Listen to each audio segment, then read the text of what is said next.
Hello everyone and welcome back to the Talking to Canaries video, and today we're going to be talking about the preview of Norwich City versus Leicester City, and this should be the game where we hopefully finally win a game at home for what has been an absolute disastrous run at home with us losing 7 games in a row.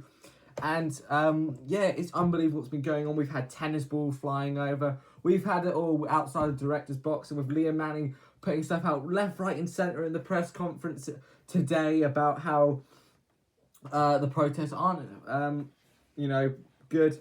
Obviously, everyone has the right for freedom of speech and everything. But, he's sort of deflecting questions, being a bit naive on how Norwich City are actually doing.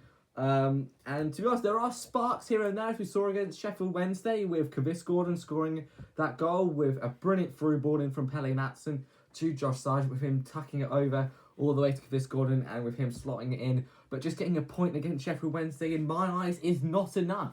And we have to win. And this championship side that we're up against, Leicester City, I mean, they're struggling at the minute.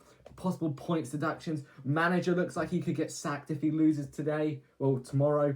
And yeah, it's absolute malarkey. I mean, the championship this year especially has been full of teams struggling financially, and just, we should be at least in the top 6 with the squad we have. We're having a left-back crisis at the minute with Jeffrey Schlupp, Lucy Mahavo. We also have Ben Crescenzi also out, so it does look like Kenny McLean will be going into that left-back role, with probably Mirko Topic playing, which is a bit surprising, to be fair. But it's the same thing with the Harry Darling situation at the minute, as they've played really well for the first couple of games, but recently haven't been great. Rory McConville has been absolutely class, I would say. Obviously, there's a few bits that need to be sorted out, but I think he could be really good for us in the long term, and that seems to be what it is for most of the players at the minute, with Kavis Gordon, Oscar Schwartau, Ante Cernak. Practically everyone who we've practically signed over the last 2 years has been a project, and I think what the Norwich City fans are wanting is now. Oh, there goes my pen. But it is just crazy on how we are so patient as fans, because I mean, there are some clubs who just want it there and now. But we're a patient fan base, but it does get to the point.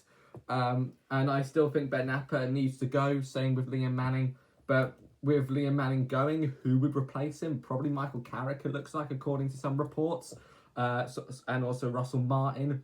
I mean, Will Still could be an option, but I don't think he'd really want to be in the Championship, especially what happened at Southampton. But who knows? He could do well with us. But obviously, this could be, and I've said this for about 5 times now, if you look back at all the videos I've done, this is the last game Liam Manning has his chance to.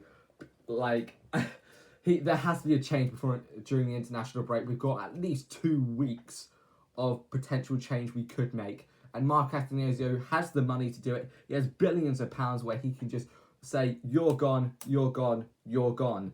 Just like that man off The Apprentice, you're fired. And that's what I want to happen at Norwich City, because what is going on at the minute is unbelievable. I mean, so far, Kasevich seems to not even be able to save a Word document at the minute, which, I mean, obviously he has been, I would say, one of our best players this season. I mean, without him, we would probably be at the bottom of the table, but I think he is a brilliant player. But obviously, there's a few things that he does need to sort of work on a bit. And with Leicester City's keeper, who we were actually going to go for in the summer, Salajicic, if I've pronounced that right, does look like he won't be playing after, I believe he was injured during the Middlesbrough game, and Asmir Begovic hasn't played a game since he was at QPR 18 months ago. He did play against Middlesbrough, but he did concede in the 90th minute. So he does look like he will be starting against Leicester City, but who knows, might be another keeper, but I think he will be starting, and that's good because we need to score against players who are sort of struggling, because they've also got other players who are injured as well, and it's brilliant advantages we have at the minute, and that's not what we seem to be taking at the minute. Positives, all I'm going to say is we just need to get with these players.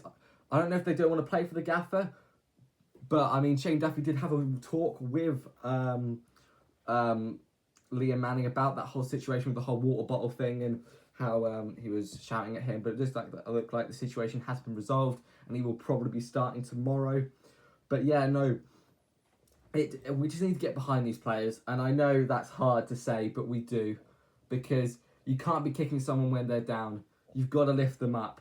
Same with the head coach, because Liam Manning probably was going to resign, I would say, after Hull City, but I think he wants his compensation of around £5 million, which is what I did work out is what roughly he would be getting.